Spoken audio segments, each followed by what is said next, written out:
hasn't been getting any attention in the news. It's called the Generations Invigorating Volunteerism and Education Act. Oh, this doesn't sound good. Also known as GIVE. The House just passed it last week. It was presented as a part of Obama's goal of establishing a national service program. Supporters are calling it the most sweeping reform of nationally backed volunteer programs since AmeriCorps. But critics are calling it an expensive indoctrination and forced advocacy. Syndicated columnist Michelle Malkin fired up about it, and she's here with me now. Hey, Michelle, isn't this the classic case? Americans give more, volunteer more than anybody on the planet. Isn't this trying to fix what isn't broken? That's exactly right, Glenn. And what we have here in this $6 billion boondoggle is a massive legislative Trojan horse that, under the guise of government encouraging volunteerism, simply creates expensive make-work jobs, more permanent government bureaucracies, and left-wing slush funds that'll be piped straight to groups backed by left-wing billionaire George Soros that have a singular agenda, and that agenda is to make government bigger and make more people dependent on it. Okay, let me give you a couple of quotes here from this. The GIVE Act threatens the voluntary nature of AmeriCorps by calling for the consideration of a workable, fair, and reasonable mandatory service requirement for all able young people. And Section 120 of the bill discusses youth engagement zones, in which service learning is mandatory part of the curriculum in all the secondary schools served by the local educational agency.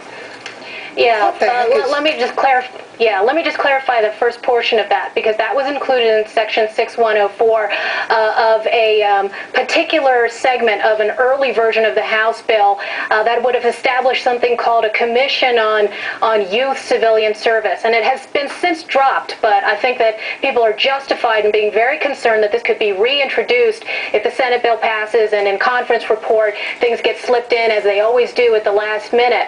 But I think that even absent that concern, what is actually in the bill that passed in the House and went through cloture in the Senate this week includes so much that really should set off alarm bells. Like what? Glenn, for example... Michelle, I have a lot of people calling me on the radio show that say, Glenn, does this mean that my kids may have to perform mandatory service? My answer is no, not at this point, but they are setting up the blue ribbon panel to find out how to make that happen.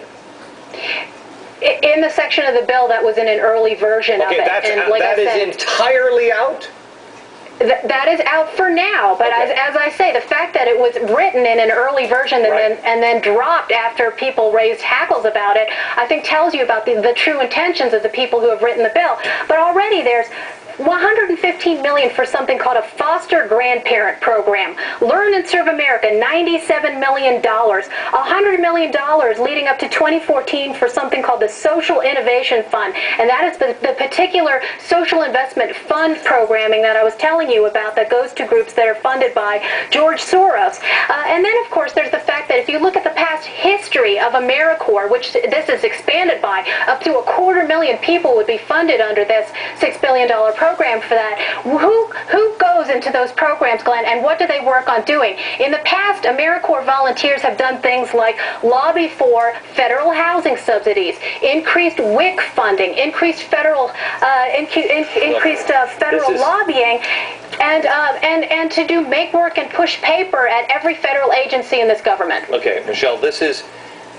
I mean, we are becoming slaves. We are gladly becoming slaves to our government. This is 250,000 people that will be on the federal payroll that, of course, they're not going to vote for anybody that wants this slash because they're being paid to be a part of this system. 250,000 people that are volunteering their time. Again, we give more than any other nation on earth. We serve more than any other nation on earth. What are we doing besides playing politics? Well, what we're doing is undermining the pillars of civil society. Yes. Jim DeMint gave a great speech on this where he talked about challenging the fundamental premises of programs like this.